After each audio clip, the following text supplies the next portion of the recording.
Olá pessoal, sejam bem-vindos a mais um vídeo aqui do Super Acadêmico. E hoje nós vamos fazer um vídeo único na playlist sobre uma das obras aqui do Jean-Jacques Rousseau. Aqui está constando aqui no volume 2 da coleção Os Pensadores, que é o discurso sobre a origem e os fundamentos da desigualdade entre os homens.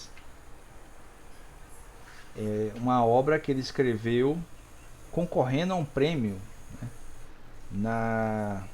na Suíça, se eu não me engano, um prêmio que falava, né, que falava sobre a desigualdade. Bom, antes de começar, né, o conteúdo mesmo, eu queria que você pensasse um pouco aí sobre sua visita aqui ao canal e aproveitar e se inscrever nele, certo? É o botãozinho vermelho aí embaixo, você se inscreve no canal. Você também dá o like no vídeo, que é o positivozinho que está aí logo. E se puder, comenta e compartilha o vídeo, certo? Eu vou colocar também aqui o spot, o novo spot do Apoia-se, para você, se interessar, apoiar o canal diretamente, né? Não só assistindo e dando like e tal, mas também apoiando diretamente, sendo apoiador do canal. E se a depender de quanto você apoie, concorrendo a esse novo livro aqui, ó. Concorrendo é uma palavra complicada, né? Você não concorre. Se você apoiar a partir de um certo valor, você já ganha ele. Então vamos ao spot. Vamos ajudar o Super Acadêmico aqui no Apoia-se. É só você clicar aí na primeira link da descrição que você chega lá no Apoia-se e pode apoiar o canal a partir de R$ 1. Agora você pode ajudar com um pouquinho mais com essa nova premiação aqui com o meu novo livro Sexo e Celebridades. Se você apoiar a partir de R$ 40, apenas R$ 40, você ganha como recompensa um exemplar aqui do livro Sexo e Celebridades, os relatos secretos do Abel Marques e suas experiências com garotos de programas, disponível no Clube de Autores. Você pode também pedir ele pelo Clube de Autores, que é o segundo link na descrição do vídeo. Mas apoiando o canal no Apoia-se, você vai ter direito a ele de graça, né? Apenas apoiando o canal e aí você tem direito a um exemplar. Então, vá lá, clica no link e apoia o canal. Agora vamos ao conteúdo do vídeo. Aí foi o spot do Apoia-se. Espero que você tenha se encantado em apoiar o canal. Então vamos lá falar sobre os princípios, fundamentos da desigualdade. Bom, assim, é uma obra pequena, né, relativamente pequena, diferente do Contrato Social, que é a obra maior do Rousseau, mas é uma obra que traz, digamos assim, um perfil bastante romântico do Rousseau a respeito de como a sociedade humana deve se desenvolver, certo? Então, nele aparece, se eu não me engano pela primeira vez, na obra de Rousseau, o conceito do homem selvagem. Certo? Essa não é um conceito originalmente dele, né? Outras pessoas já tinham falado sobre esse conceito do homem selvagem antes, mas ele elabora de uma maneira diferente. Então, o que é que ele vai trazer? Primeiro, ele faz uma grande introdução, uma longa introdução em homenagem ao povo da cidade de Genebra, dizendo que é o povo mais nobre, o povo mais justo, etc. Tal, que ele, como francês, ele não se sentia muito bem, porque não era um lugar justo, etc. Bom, a questão é que, como um pensador da sociedade, né, é um antecessor, de certo modo, da antropologia, da sociologia, o pensamento dele é político também, né, considerado um dos grandes iluministas, né, pré-revolução francesa, um dos grandes influenciadores da Revolução Francesa e do liberalismo. Ele vai dizer que o homem em estado de natureza, né, esse homem selvagem, ele, ele se iguala a um estado de liberdade tal que todos estão da mesma maneira. Então todos estão num estado de igualdade, digamos assim, em relação ao acesso às necessidades materiais dos seres humanos. Então a ideia é que esse selvagem, né, esse bom selvagem, ele não tem motivo para discórdia, ele não tem motivo para guerra, né? Ele difere muito da visão do Thomas Hobbes, que 2 séculos antes, 1 século e meio antes, vai dizer que o homem em estado de natureza é violento e selvagem, e que é o estado civil, né? A civilização é que vai pegar e tirar esse potencial selvagem e violento do ser humano e colocar um estado mais civilizado, em que você vai abrir mão da violência e da liberdade, né, da violência que é consequência da liberdade, para haver a ordem e o ordenamento civil da sociedade, o Estado, basicamente o Estado. E aí o Rousseau ele vai dizer que ele não concorda com essa visão. Ele acha que os seres humanos em estados de natureza, eles têm acesso a tudo.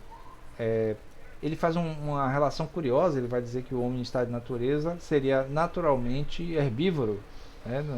O frutífero não seria carnívoro, porque a natureza ofereceria a ele o acesso a todos os alimentos através das plantas, né? Das frutas e tal. O que eu não sei se faz muito sentido, né? Mas pode ser, não sei. É a opinião dele. E aí esse estado de natureza, né, esse estado idílico de natureza, em que os homens eles, eles convivem entre si e não estão muito preocupados em constituir família no sentido que a gente entende na sociedade civil. Ele fala também sobre como o homem não teria motivo para constituir uma família com a mulher, porque o ato sexual não teria um sentido de reprodução, né? Então ele teria o instinto, mas não teria o conhecimento do que acontece. Também o que redime um pouco essa visão meio romântica, meio não, muito romântica do Rousseau, é que logo no começo ele diz: isso é uma ficção que a gente usa para tentar interpretar o surgimento das desigualdades e, evidentemente, da sociedade.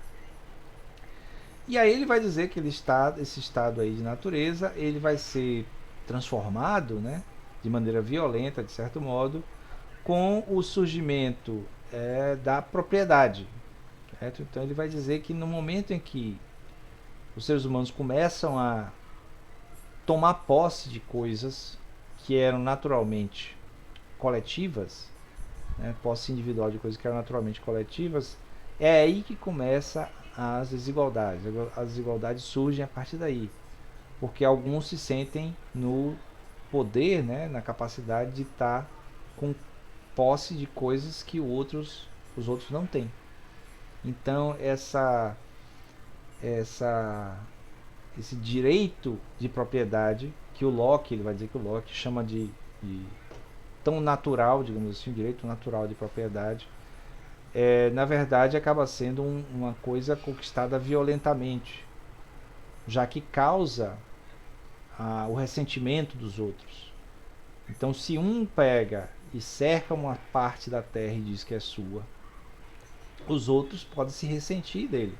E aí começam os atos violentos, aí começa a guerra. Você vê que é ao contrário do que o Thomas Hobbes fala, de que a guerra começa porque o instinto de sobrevivência faz com que todos lutem contra todos. E aí é necessário, por causa desse movimento de posse, né, de propriedade, é necessária a formulação de leis que consigam reger a maneira como se possui, a maneira como se mantém, a maneira como se respeita, e aí vão sendo criadas leis sobre leis. Então, o segundo momento do desenvolvimento da desigualdade, né, seria justamente a formulação das leis, né? Então, a vida civilizada, o mundo civilizado, o Estado, né, a vida civil, juntamente com a propriedade, é que vai criar a desigualdade entre os homens, certo? Então, isso aí seria a base do que ele formula para responder a pergunta inicial, né? De onde é que vem a desigualdade? Então, o que é que a gente pode pensar, né? O Rousseau era um cara que aparentemente pensava a sociedade de um jeito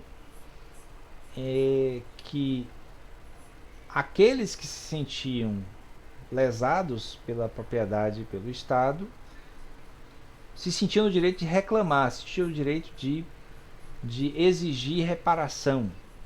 Daí o processo revolucionário, né?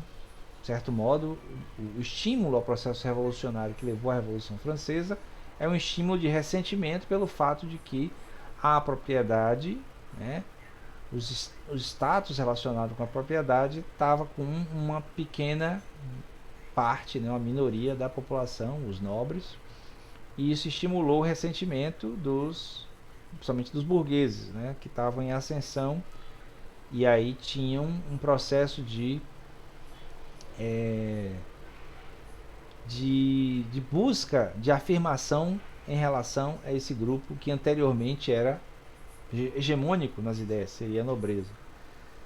E aí, de certo modo, isso inspira também os movimentos mais voltados para o socialismo, para o comunismo, que vão se desenvolver no século XIX, né? Inclusive a própria obra de Marx e o próprio desenvolvimento do sistema dos sistemas socialistas soviéticos tem muito desse romantismo que, isso não é uma interpretação minha, mas é do Bertrand Russell, que vai dizer dessa influência romântica do Rousseau sobre esses movimentos socialistas. Romântico no sentido de que ele elabora uma idealização do que seria o justo, né, o bom, a partir desse homem natural, né, desse homem em estado de natureza, e aí diz, né, e aí coloca da necessidade das leis que regulamentam, que regem, tal, que mantêm as coisas equilibradas na sociedade, e isso acaba inspirando, tá, movimentos que exigem reparação com relação às desigualdades. Então dá para atribuir um pouco da responsabilidade histórica do desenvolvimento de processos violentos de exigência de reparação, movimentos revolucionários e tal, para a obra de Rousseau, especialmente essa obra. É claro que assim, ele é diretamente influenciador dos movimentos revolucionários franceses no final do século XIX e começo do século XVIII, especialmente a ascensão dos girondinos, que era o partido, né, do pessoal mais radical, do pessoal que mais queria a transformação revolucionária sem freios, né, sem limites, para justamente promover o fim da desigualdade, uma maior igualdade entre os homens. Então você vê que o espírito está muito aí, dessa maneira que ele coloca teoricamente como é que se desenvolve a desigualdade. É claro, assim, dentro da antropologia, a gente tem ciência que essa noção de bom selvagem, né, de homem em estado de natureza, é uma ficção, né, é uma elaboração que não tem nenhum respaldo na realidade, não tem nenhuma prova, nenhuma evidência disso, certo? De que em algum momento o ser humano ele não foi social. A gente não tem evidência disso. Mas durante boa parte dessa ascensão iluminista, desse modo de pensar iluminista no século XVII e XVIII, tinha-se como uma descrição válida essa ideia de o ser humano num estado selvagem ser de um jeito tal, certo? Provavelmente, aí é minha interpretação, mas muitos teóricos devem concordar, eu já vi outras pessoas dizendo, tinha a ver com o contato dos europeus com os povos das colônias, né? Então, a partir do século XV, século XV, XVI, né? Com o processo de expansão do colonialismo, né? Do imperialismo europeu, o contato com povos ditos selvagens fez surgir a crença de que haveria no ser humano alguma espécie de momento inicial selvagem. Inclusive ele fala isso a respeito da linguagem, né? O surgimento da língua, o surgimento das linguagens, como é que viria, como é que começaria. E aí assim, ele comete vários erros etnográficos, mas erros assim de etnocentrismo que são terríveis, né? De dizer que tal povo emite sons, mas que não consegue, não se consegue detectar como sendo música. Então, e é uma coisa que é universal, que é a presença da música em todos os povos, todas as culturas. Então, esse tipo de erros, né, essas falhas de percepção dele, afinal, ele não era um antropólogo, ele de certo modo é um dos influenciadores da origem da antropologia, mas ele não é um antropólogo.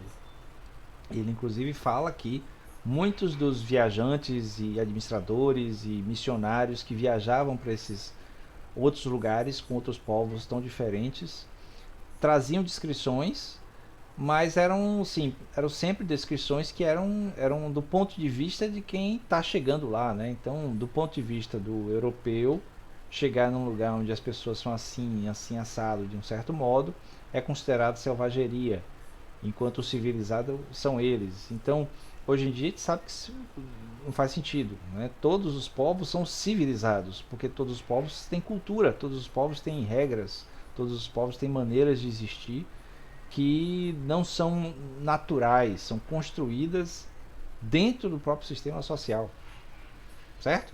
Então você fica realmente com, assim, como obra clássica, é meio que a obrigação da gente ler e conhecer, mas entendendo que ele está falando de um ponto de vista que é falho, né? Como a maioria, como todos os pontos de vista científicos são falhos.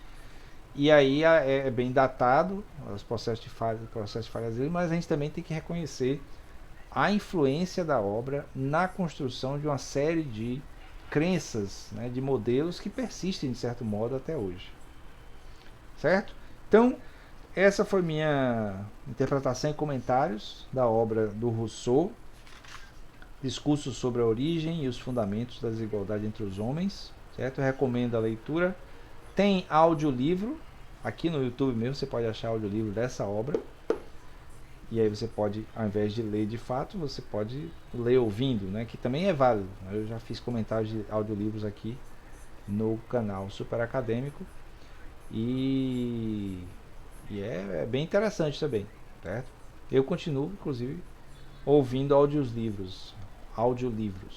No momento, inclusive, eu estou ouvindo, ouvindo o audiolivro do terceiro livro do Stephen Hawking, que é o Universo na Casca de Nós.